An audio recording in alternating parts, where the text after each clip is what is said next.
11वां प्रवचन, ध्यान केंद्र, मनुष्य का मंगल। हमारा विचार है कि एक मेडिटेशन हॉल और एक गेस्ट हाउस बनाना है। तो मैं आपको ये पूछना चाहता हूँ कि ऐसा हम लोग जो फंड इकट्ठा करने का सोच रहे हैं, जो 15 लाख रुपए करीब का हमारा अंदाज है, वह करने का पक्का मकसद क्या है? और ऐसा करने से वह जीवन जागृति केंद्र उस सब जगह से क्या फायदा है? उसके लिए कुछ समझाएं। ये तो बड़ा कठिन सवाल पूछा आपने। तो सभी कठिन सवालों के जवाब दिए हैं। बहुत सी बातें हैं। एक तो जैसी स्थिति में आज हम हैं, ऐसी स्थिति में शायद दोबारा इस मुल्क का समाज कभी भी नहीं होगा।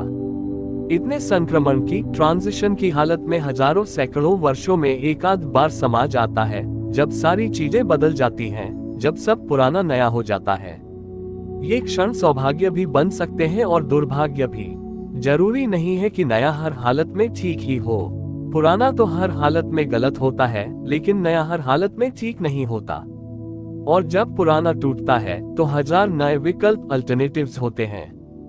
दुर्भाग्य बन सकता है अगर गलत विकल्प चुन लिया। तो इस बात को ठीक से समझ लेना चाहिए। मैं पुराने के हर हालत में विरोध में हूँ, लेकिन नए के हर हालत में पक्ष में नहीं हूँ। पुराना तो जाना चाहिए, उसे क्षण भर रुकने की कोई जरूरत नहीं है।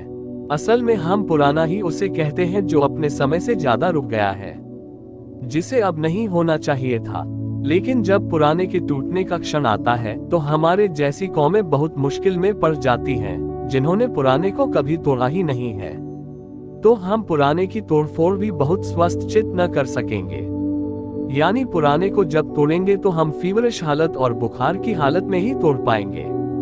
लेकिन ध्यान रहे, बुखार की हालत में पुराना तो टूट सकता है, लेकिन नया निर्मित नहीं हो सकता। नए के निर्माण के लिए बड़ा शांत और स्वस्थ चित्त चाहिए। तो इस समय सबसे ज्यादा महत्वपूर्ण यह नहीं है कि हम क्या करें और क्या न करें। सबसे महत्वपूर्ण यह है कि कुछ भी करने का निर्णय लेने के पहले मुल्क के पास एक शांत स्वस्थ चित्त हो। यह तो दूसरी बात है कि हम फिर क्या करेंगे और किस रास्ते पर जाएंगे। यानी सवाल ऐसा नहीं है कि हम एक चौराहे पर खड़े हुए हैं अपनी जिंदगी की गाड़ी को लेकर, तो सवाल यह नहीं है कि हम किस रास्ते पर मुड़ें। सवाल यह है कि ड्राइवर होश में है या नहीं है। ये ज्यादा महत्वपूर्ण है, क्योंकि अगर ड्राइवर बेहोश है तो कोई भी रास्ता खतरे में ले जाने वाला है। और चुनाव कौन करेगा कि रास्ता कौन सा ठीक है? सब तरफ, चाहे राजनीति हो, चाहे नीति हो, चाहे साहित्य हो, चाहे कला हो, जीवन की सब दिशाओं में पुराना टूटने के करीब है, टूट रहा है। हम कुछ न भी करेंगे तो भी टूट जाएगा। नए का चुनाव करना ही होगा। यानी अभी कुछ ऐसा नहीं है कि नए का चुनाव करने में हमें कोई चुनाव करना है। ये बिल्कुल मजबूरी की हालत खड़ी हो गई है कि नए को चुनना ही पड़ेगा।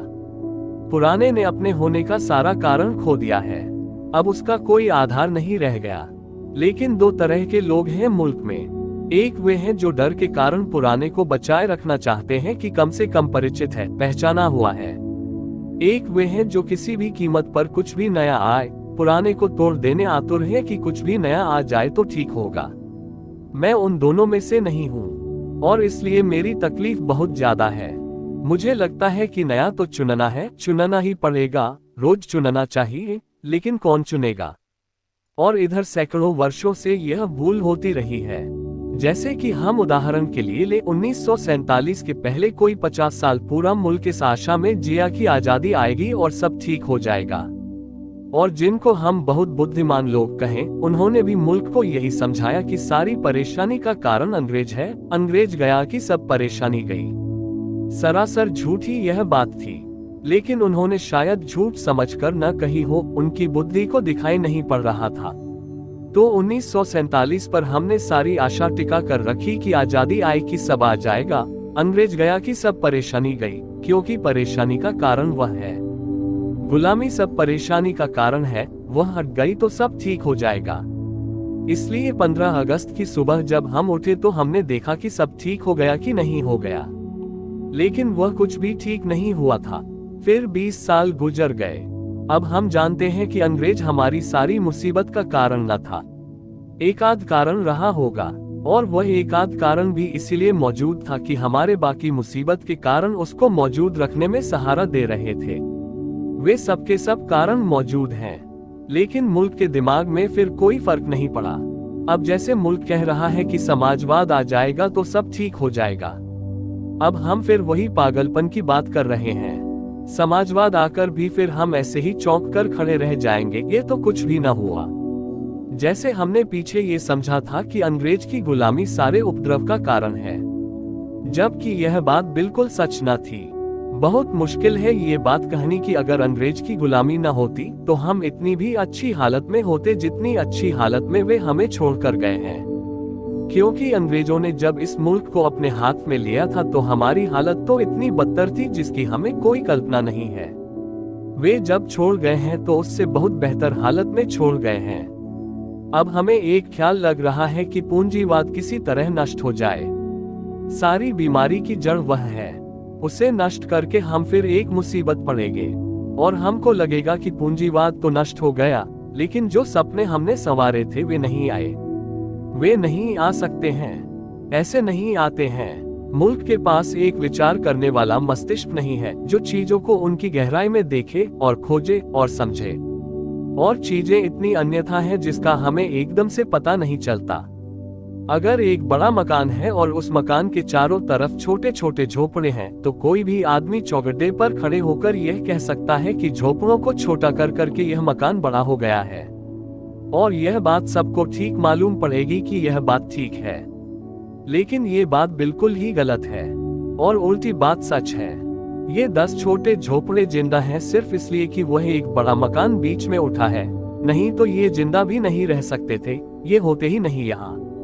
क्योंकि एक बड़ा मकान जब उठता है तो एक राज बनाता है, एक इंजीनियर काम करता है, एक मजदूर मिट्टी ढोता है, कोई गड्ढा खोदता है, कोई लकड़ी काटता है। एक बड़ा मकान जब बनता है तो उसके आसपास 50 छोटे मकान बड़े मकान को बनाने की वजह से बनते हैं। लेकिन चौरस्ते पर समझाने वाला नेता कहेगा कि ये छोटे मकान इसलिए रह गए हैं कि यह मकान बड़ा बन गया है। अगर बड़ा मकान न बनता तो तुम्हारे पास भी बड़े मकान होते। लेकिन आप ध्यान रखें, जिंदगी का तर्क बिल्कुल उल्टा है। अगर बड़ा मकान न होता तो ये झोपड़े ही नहीं होते। यहाँ बड़ा मकान तो होता ही नहीं, ये झोपड़े भी नहीं हो सकते थे। बुद्ध के जमाने में मुल्क की आबादी 2 करोड़ थी केवल, और अगर गांधी जी जैसे लोगों की बात मान ली जाए तो अब भी मुल्क की आबादी 2 ही करोड़ हो सकती है, उससे ज्यादा नहीं हो सकती। आज हिंदुस्तान पाकिस्तान मिलकर 70 करोड़ लोग हैं। ये 70 करोड़ लोग कैसे जिंदा हैं? पूंजीवाद ने संपत्ति पैदा की है, लेकिन इसे देखने के लिए कोई बुखार से भरा हुआ चित्त नहीं चाहिए। इसे देखने के लिए बहुत स्वस्थ शांत चित्त चाहिए, और तब मैं मानता हूं कि तब हम पूंजीवाद का उपयोग कर सकते हैं समाजवाद लाने के लिए। और अभी हम पूंजीवाद से लड़ेंगे समाजवाद लाने के लिए, और पूंजीवाद को तोड़ेंगे समाजवाद लाने के लिए। जबकि मेरी समझ ऐसी है कि पूंजीवाद जब पूरी तरह सफल होता है तो अनिवार्य रूपेण समाजवाद में परिणत होता है। समाजवाद जो है पूंजीवाद का अगला कदम है, लेकिन इसके लिए तो बड़ी समझ और बड़ा शांत चित्त चाहिए। यह एक उदाहरण के लिए मैंने बात कही। ऐसा मुल्क की पूरी जिंदगी सब तरफ से उलझ गई है, चाहे राजनीति हो, चाहे धर्म हो, चाहे नीति हो, चाहे कुछ भी हो। फिर मेरा यह आग्रह नहीं है बहुत कि हम इसकी फिक्र करें कि जो ठीक हमें लगता है वह मान लिया जाए। ज्यादा फिक्र इस बात की करने की है कि ठीक को समझा जा सके, इस योग्य चित्त पैदा किया जाए। अगर वह चित्त यही ठीक समझे कि ऐसा करने से ठीक हो जाएगा तो वैसा किया जाए। लेकिन ठीक और गलत का निर्णय करने वाला शांत मन मुल्क के पास नहीं है, और जरूरी नहीं है कि पूरे मुल्क के पास शांत मन हो तब कुछ हो। जिंदगी बहुत थोड़े से लोग चलाते हैं, बहुत थोड़े से लोग जिंदगी को चलाते हैं। अगर हम मनुष्य जाति में 1-200 नाम काट दें तो मनुष्य जाति वही होगी जहां की 2 लाख साल पहले आदमी था। वह अभी झाड़ से उतरना भी नहीं सीखा होगा आदमी ने। 1-200 आदमियों की प्रतिभा सारे जगत को गति दे जाती है। तो इधर मेरे मन में यह निरंतर चलता है कि देश के सारे प्रमुख नगरों में ध्यान केंद्र हो, जहां हम इसकी चिंता नहीं कर रहे हैं कि क्या ठीक है, जहां हम इसकी चिंता कर रहे हैं कि कुछ लोग क्लैरिटी को उपलब्ध हो रहे हैं, उनका मन शांत हो रहा है और चीजों को देखना शुरू कर रहा है कि चीजें कैसी हैं। न उनका पक्षपात काम कर रहा है, न उनके अपने कोई पूर्वाग्रह काम कर रहे हैं। उनके पास सिर्फ ठीक देखने वाली दूरदृष्टि है, उससे वे देखना शुरू कर रहे हैं। अगर मुल्क के सारे बड़े नगरों में हम थोड़ी सी छोटी जमात भी चीजों को ठीक देखने वाली पैदा कर सकें, तो इस संक्रमण के काल में उसके बहुमूल्य उपयोग होंगे। और मैं मानता हूँ शायद वह सर्वाधिक मूल्यवान बात सिद्ध हो। तो इसलिए कि ठीक शांत चित्त के लिए हम हवा, भूमि और व्यवस्था दे सकें। अब उस व्यवस्था जुटाने में बहुत सी बातें होंगी, जैसे ध्यान केंद्र के लिए कहा, मेडिटेशन हॉल के लिए कहा। एकदम जरूरी है कि सारे बड़े नगरों में ऐसे भवन हो जो न हिंदू के हैं, न मुसलमान के हैं, न ईसाई के हैं, जो सभी मनुष्यों के लिए हैं, और जो भी वहां शांत होना चाहता है उसके लिए हैं। उन भवनों में शांति के लिए सब तरह की व्यवस्था की जा सकती है। छोटे बच्चों के लिए वहां अलग व्यवस्था की जा सकती है। उस तरह का साहित्य निर्मित किया जा सकता है जो छोटे बच्चों को ध्यान में ले जाने में सहयोगी हो सके। और हजार उपाय किए जा सकते हैं।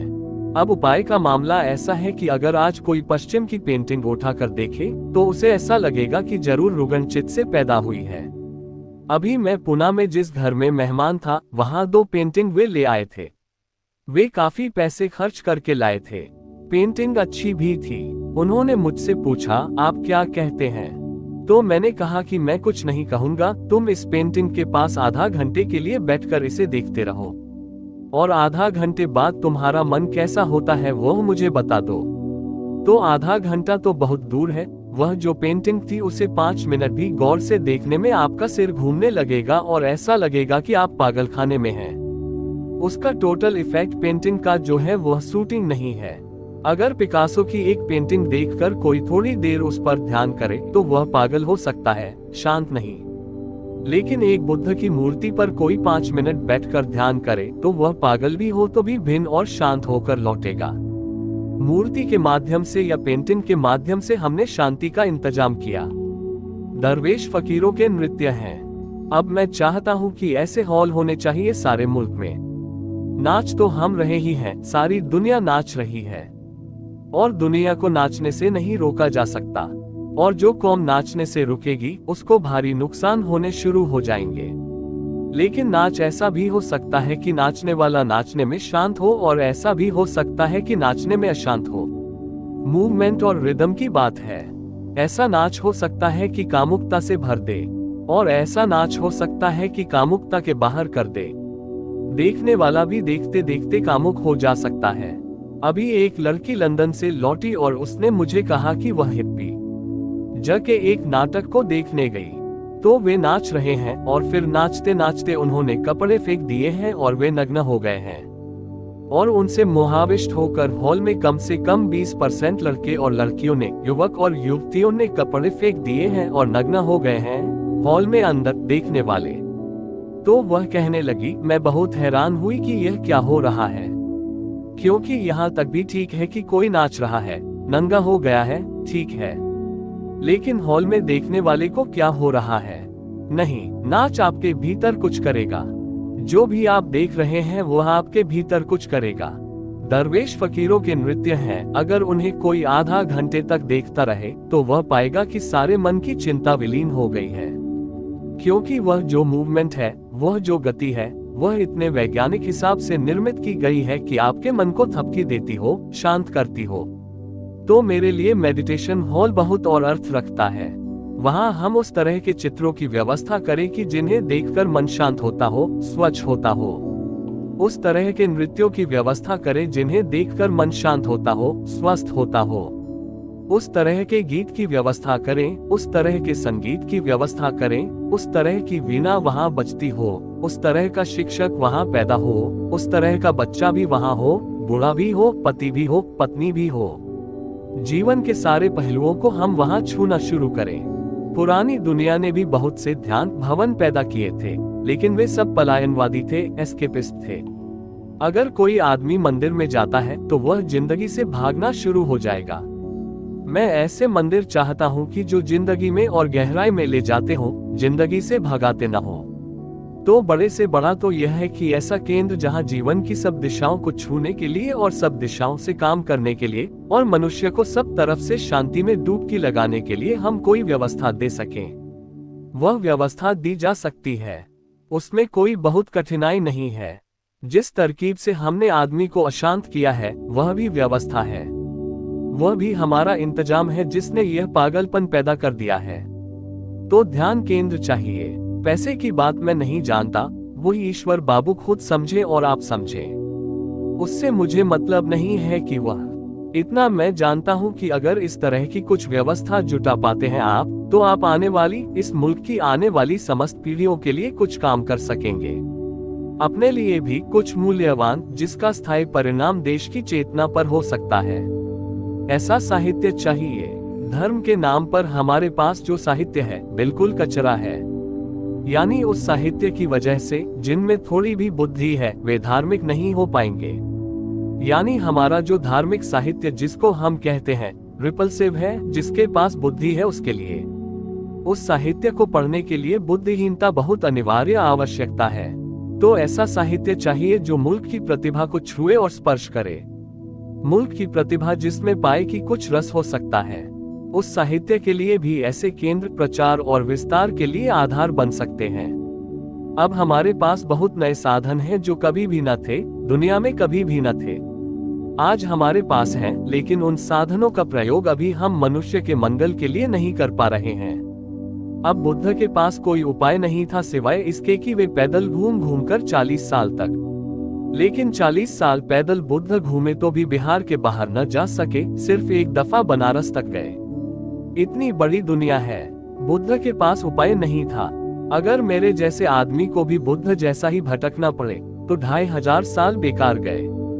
और जहां तक मामला ऐसा ही है कि बुद्ध जितना काम कर सके उससे ज्यादा काम मैं भी न कर सकूं। लेकिन 2500 साल जो सारी टेक्नोलॉजी विकसित हुई है उसका क्या मतलब है?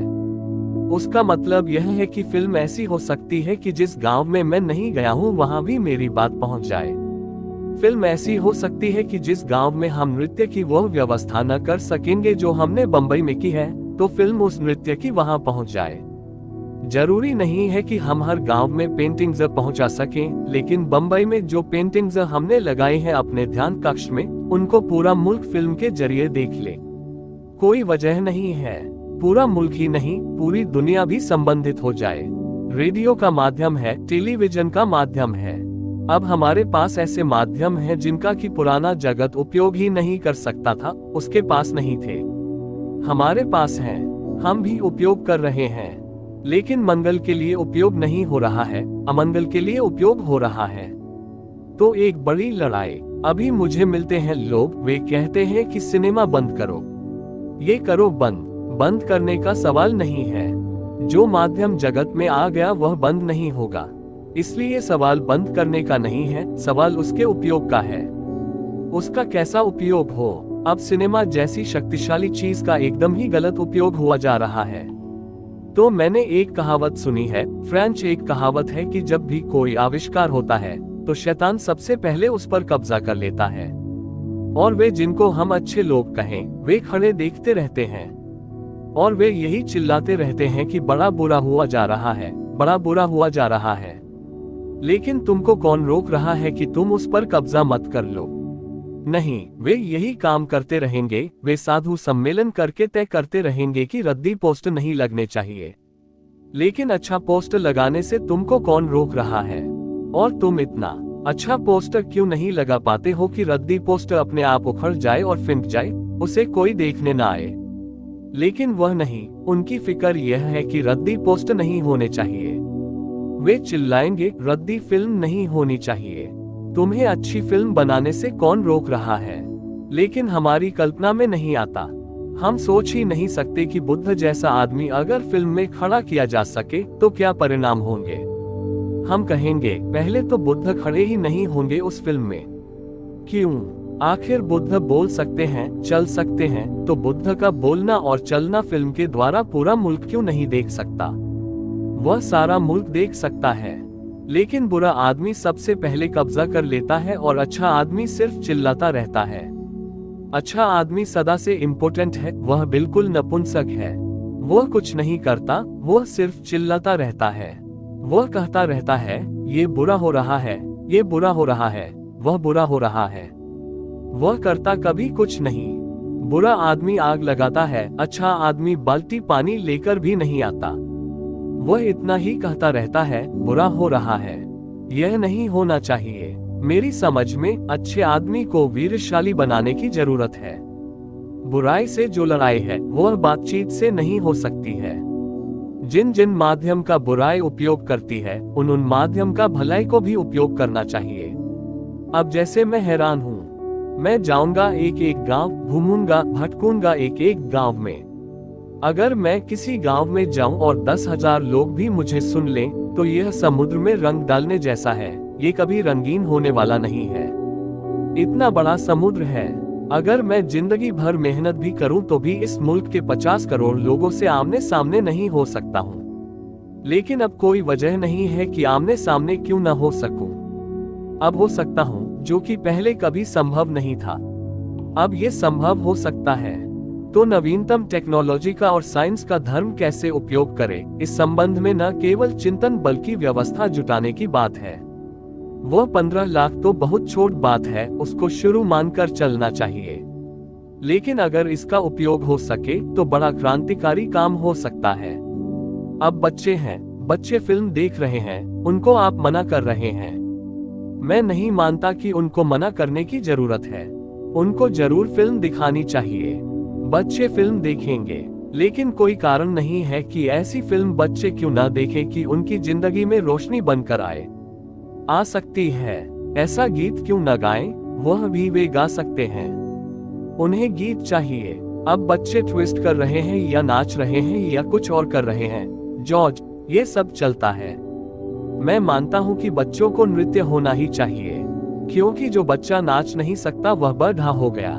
उसको नाचना ही चाहिए। लेकिन हम चिल्लाएंगे कि नहीं नहीं, ये नाच ठीक नहीं है। लेकिन ठीक नाच कहाँ है? तो या तो नाच है ही नहीं या फिर गलत नाच है। मैं आपसे कहता हूँ, इन दोनों में गलत नाच ही चुना जाएगा। कोई उपाय नहीं है। ठीक नाच कहाँ है? वह ठीक नाच सामने ले आइए, गलत नाच अपने आप विदा होने लगेगा। उसे फीका कर डालने की जरूरत है। यानी मेरा मानना यह है कि भलाई जो है अभी तक भी आकर्षक नहीं हो पाए है, बुराई अभी भी आकर्षक है। यह आश्चर्यजनक बात है कि बुराई इतनी आकर्षक है और भलाई में कोई आकर्षण नहीं है। आदमी जब मरने लगता है तब वह मंदिर की तरफ जाता है, बाकी वह नहीं जाता। हाँ, किसी फिल्म टॉकीज का नाम मराठा मंदिर हो, वह बात अलग है। वहां जाता हो, वह बात अलग है। नहीं तो मंदिर वह जब उम्र ढल जाती है और मरने के करीब होता है तब जाता है। आकर्षक नहीं है, उसने पुकार नहीं दी है उसके प्राणों को। जब वह थकने लगता है और हारने लगता है, जब सब आकर्षण विदा होने लगते हैं, तब कहीं धर्म उसको आकर्षक मालूम पड़ता है। यानी अब तक का सारा धर्म मरे हुए आदमी को आकर्षित करता है, जिंदा आदमी को नहीं आकर्षित करता है। ताकत जिंदा आदमी के हाथ में है। तो इन केंद्रों को तो मैं बिल्कुल न्यूक्लियस बनाना चाहता हूँ। ऐसे न्यूक्लियस, ऐसे केंद्र जहाँ से हम जीवन की सब विधाओं को, सब डायमेंशंस को स्पर्श करने लगे। तो हम 10-50 वर्षों में एक बिल्कुल नए समाज के जन्म के लिए कुछ आधार रख सकते हैं। और यह काम अब मुझे सब तरह के लोग, इधर 10 वर्षों से निरंतर बोल रहा हूँ, सब तरह के लोग मेरी नजर में हैं। कौन लोग क्या क्या कर सकते हैं। अभी मैं एक जंगल में ठहरा हुआ था और एक मूर्तिकार जो कभी बहुत प्रसिद्ध था लेकिन दुनिया से परेशान होकर उस जंगल में जाकर रहने लगा। अब वह इस समय दुनिया में 10-5 अच्छे मूर्तिकारों में एक है, लेकिन उसके पास मूर्ति बनाने के लिए पैसा नहीं है। फिर भी जो कुछ उसे कहीं से कोई दे देता है, कुछ कर देता है, वह बनाकर खड़ी करता जाता है। अब उसके पास इतनी सामर्थ्य है, लेकिन सीमेंट ही नहीं है, कंक्रीट ही नहीं है जिससे वह मूर्ति बना ले। उसने मुझे कहा कि मैं जिस तालाब के पास हूँ उसके चारों तरफ ऐसी मॉडल्स बताए। वे इतने अद्भुत हैं, मूर्तियां बना देना चाहता हूँ। उसके सारे उसने मुझे अपने नक्शे बताए, लेकिन वह उसके पास पैसे नहीं है। मैंने उससे कहा कि मैं कोई केंद्र खड़ा करूं और तुम्हें कहूं, तुम वहां आ जाओ और उस केंद्र के चारों तरफ ऐसी मूर्तियां फैला दो। उसने कहा कि मैं सारी जिंदगी वहां लगा दूं, क्योंकि मुझे और कोई काम नहीं है। मुझे रोटी मिल गई, इसके बाद मुझे कोई काम नहीं है। मैं सारी जिंदगी मूर्तियां खोद डालूं।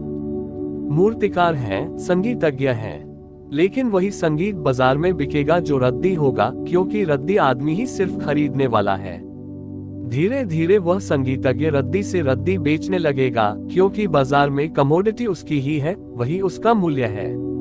एक हमारे पास ऐसी व्यवस्था चाहिए मुल्क के प्रत्येक बड़े नगर में, जहां हम श्रेष्ठतम फ्लावर होने के लिए, खिलने के लिए मौका खोज सकें, और वहां हम श्रेष्ठतम को जितनी छोटी मात्रा में सही जन्म दे सकें। और ध्यान जो है बहुत ही चीजों का इकट्ठा जोड़ है। ध्यान कोई ऐसी चीज नहीं है कि वह एक चीज है कि आदमी 24 घंटे कुछ भी रहे और बस एक दफा ध्यान में चला जाए। अब मेरी समझ है कि अगर किसी आदमी को ध्यान में जाना है तो उसके घर की दीवालों के रंग की बदलाहट होनी चाहिए, क्योंकि दीवालों का रंग ऐसा हो सकता है जो कभी ध्यान में जाने ही न दे। अगर आपने लाल और पीले और काले रंग से दीवारें पोत डाली हैं, तो उनके भीतर बैठकर आप 5 मिनट में आंख बंद किए हुए भी बेचैन हो जाएंगे। उसने कैसे कपड़े पहने हैं अर्थपूर्ण है, क्योंकि हम जीते बहुत शरीर के तल पर हैं, आत्मा वगैरह की तो बात होती है, जीते तो शरीर के तल पर हैं। ये जो केंद्र होंगे, ये जीवन की सब दिशाओं में खोज करें, अन्वेषण करें। कपड़े कैसे हो, मकान की दीवार का रंग कैसा हो, मकान कैसा हो, मकान के पास दरख्त कैसे हो, सारी चीजों के संबंध में स्पर्श करने की जरूरत है। और जब उन सब पर स्पर्श हो तो मैं मानता हूँ ध्यान इतनी सरल चीज है जितनी कोई और चीज सरल नहीं है। शायद उसे अलग से करने की जरूरत न रह जाए। अगर भोजन कैसा हो, कपड़े कैसे हो, मकान कैसा हो, बगीचा कैसा हो, उठते लोग कैसे हो, बैठते लोग कैसे हो, बात कैसे करते हो, अगर ये सारी बात के संबंध में एक बात स्मरण रख ली जाए कि कौन सी चीज शांति की तरफ ले जाने वाली होगी, तो जरूरी नहीं है कि उस आदमी को और अलग से ध्यान करने जाना पड़े। ये सभी उसके भीतर ध्यान का सूत्र बन जाए। तो मेरे लिए ध्यान का अर्थ भी बहुत और है। और अभी तो मैं जिनको ध्यान की बात कर रहा हूँ वे बिल्कुल ही गलत लोग हैं, क्योंकि वे जिस दुनिया और जिस हिसाब में रहते हैं उससे कोई संबंध नहीं है। लेकिन उनको सुझाव देने का भी सवाल है।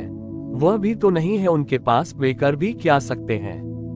एक पूरा दर्शन तो है मेरे दिमाग में, उसको अगर जिनको भी ठीक लगता है वे थोड़ी ताकत लगाएं तो वह पूरा हो जाए। अन्यथा मुझे कोई परेशानी नहीं है।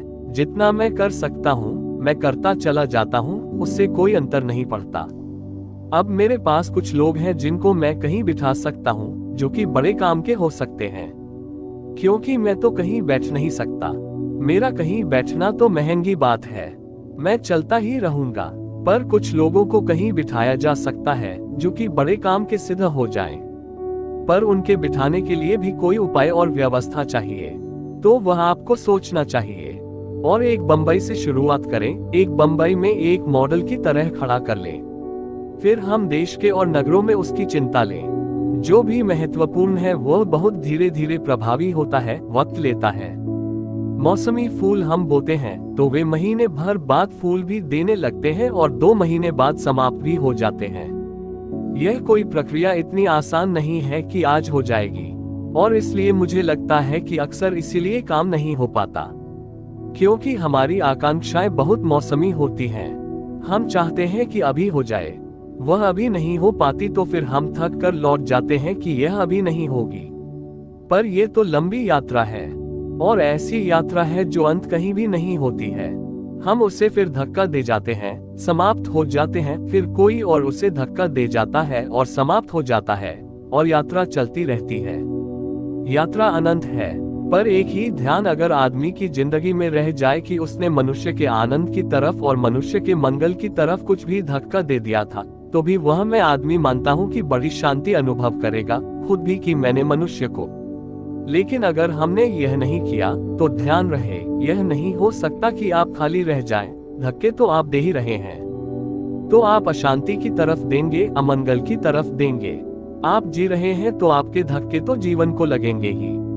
अब सवाल इतना ही है कि वे धक्के किस तरफ ले जाते हैं, वे कहाँ ले जाते हैं। आदमी को मंगल की तरफ ले जाते हैं, सुख की तरफ, आनंद की तरफ। इससे बड़ी कृतार्थता नहीं हो सकती कि एक आदमी अपने जीवन में कुछ भी सबके मंगल के लिए कुछ कर पाए। बुद्ध अपने भिक्षुओं को कहते थे कि जब तुम ध्यान भी करो तो कभी ऐसा मत सोचना कि ध्यान से जो शांति मिले वह मुझे मिल जाए, नहीं तो तुम कभी शांत ही न हो सकोगे, क्योंकि वह मुझे का भाव भी अशांति है। बुद्ध कहते थे जब तुम्हें ध्यान से शांति मिले तो तुम ये भी प्रार्थना करना कि सबको बन जाए। यह मत सोच लेना कि मुझे मिल जाए, क्योंकि वह मुझे मिलने का जो ख्याल है वह भी अशांति का बुनियादी आधार है। वह बन जाए, वह सबको मिल जाए। तो बुद्ध कहते ध्यान करते वक्त, बैठते वक्त कहना कि जो शांति आए वह सब में बन जाए, वह सब तक दूर दूर तक फैल जाए। उसमें मेरे मैं को रखना ही मत बीच में। और जब ध्यान से उठो और शांति अनुभव हो तो यही प्रार्थना करते उठना कि सबका मंगल हो, ये सब तक फैल जाए। और बड़े मजे की बात है, जो अपने तक रोकना चाहता है वह सब तक तो फैला नहीं पाता, अपने तक भी पहुंचा नहीं पाता। और जो सब तक फैलाना चाहता है वो सब तक तो फैला देता है और अचानक पाता है कि सब तक फैलाने में उस तक तो बहुत फैल गई है, उस तक तो फैल ही गई है। वह तो सवाल ही नहीं है, वह तो आ ही गई है। अच्छा और बुरा, जीवन और मरण, ये सब क्या है, क्यों है, किस लिए है, इसका उपाय क्या, इसको कैसे छोड़ सकते हैं, कैसे समझ सकते हैं, इसको कैसे पा सकते हैं। असल में हमारे ऐसे जो सवाल होते हैं, सवाल ये नहीं है। इन सवालों में कुछ बातें हम मानकर चल पड़ते हैं। एक बात तो हम यह मान लेते हैं कि हर चीज का अर्थ होना चाहिए। ये हम मानकर चल पड़ते हैं कि जो भी चीज है उसका अर्थ होना चाहिए। एक फूल खिला है तो हम पूछते हैं किस लिए खिले हो। एक सूरज जल रहा है और रोशनी फेंक रहा है, हम पूछते हैं किस लिए। लेकिन न सूरज जवाब देगा, न फूल जवाब देगा। फूल खिलने में लगा रहेगा, सूरज बिखरने में लगा रहेगा, और हम सवाल पूछने में खराब होते रहेंगे। यानी आदमी जो सवाल उठाता है वे सवाल ऐसी नासमझी के हैं, उसमें उसने बुनियाद में ही कुछ नासमझी पकड़ रखी है। हमें पहले से ही मालूम है कि हर चीज में कोई मतलब होना चाहिए, लेकिन आपको ख्याल में नहीं, अगर हर चीज में मतलब हो तो जिंदगी इतनी बदतर हो जिसका कोई हिसाब नहीं है। जिंदगी में जो भी थोड़ा सा सुंदर है वह गैर मतलब का है, पर्पजलेस है। जो भी थोड़ा सा सुंदर है, मैं किसी को प्रेम करता हूँ, और अगर मैं पूछने लगूं मतलब क्या है प्रेम करने का, तो बात गई। हम जब पूछते हैं तो हम सभी चीजों को मतलब की भाषा में पकड़ना चाहते हैं। अगर हम मतलब की भाषा में सब चीजों को पकड़ेंगे तो जिंदगी एकदम उदास और बेकार हो जाएगी। जिंदगी का जितना आनंद है वो उन्हीं सब चीजों में है जो गैर मतलब है। अब एक आदमी नाच रहा है, क्या मतलब है, वह कहता है कि नाचना ही मतलब है। एक आदमी गीत गा रहा है, क्या मतलब है, वह कहता है गीत गाना ही मतलब है। ये पक्षी सुबह गीत गा रहे हैं और आकाश में उड़ रहे हैं, क्या मतलब है। उड़ना आनंद है, मतलब कुछ भी नहीं है। लेकिन मतलब होना ही क्यों चाहिए, क्या जरूरत है कि हर चीज में मतलब हो। मेरी समझ तो उल्टी है। मेरी तो समझ यह है कि जितनी समझ बढ़ती है, जिन चीजों में हम मतलब समझते हैं वे भी गैर मतलब हो जाती हैं। और आखिर में ये सारा जगत जस्ट ए प्ले, एक लीला रह जाती है, मतलब नहीं रह जाता, एक खेल रह जाता है। लेकिन हमारे दिमाग खेल को स्वीकार नहीं करते, काम को स्वीकार करते हैं। और काम और खेल में फर्क है। काम में मतलब होता है, खेल में मतलब नहीं होता। और मजा यह है कि काम से हम परेशान हैं और काम को ही हम स्वीकार करते हैं। और खेल भी खेल रहे हैं तो उसको भी काम बनाना चाहते हैं। अगर 4 बच्चे खेल खेल रहे हैं तो बड़े बूढ़े उनसे ये पूछना चाहते हैं क्या मतलब है, किस लिए खेल रहे हो। क्योंकि बड़े बूढ़े खेलेंगे भी अगर तो तभी खेलेंगे जब दांव पर कुछ पैसा लगा ले, तो कुछ मतलब रहेगा उसमें कि हम 50 जीते कि 50 हारे। नहीं तो बेकार क्यों सिर फोड़ना है, कोई फायदा नहीं है। लेकिन बच्चे खेल रहे हैं और उनकी समझ के बाहर है कि आप मतलब क्यों पूछ रहे हैं। खेलना अपने में काफी है, पर्याप्त है। उसके आगे पूछने की बात कहाँ उठती है। उसके आगे पूछने की बात इसलिए उठती है कि आपको खेल भूल गया है। आपको खेल का पता ही नहीं है, बस आपको सिर्फ काम रह गया है। दुकान है तो मतलब है, मंदिर है तो मतलब है। आदमी मुझसे पूछते हैं कि किस लिए भगवान के मंदिर में जाएं और क्या मिल जाएगा हमें वहां। असल में वे मंदिर में भी तभी जाएंगे जब मंदिर भी दुकान से हो जाए, वहां कुछ मिले तो वे जा सकते हैं। और अगर यह आदमी इस तरह पूछता रहे तो इसका क्या अंतिम परिणाम हो सकता है।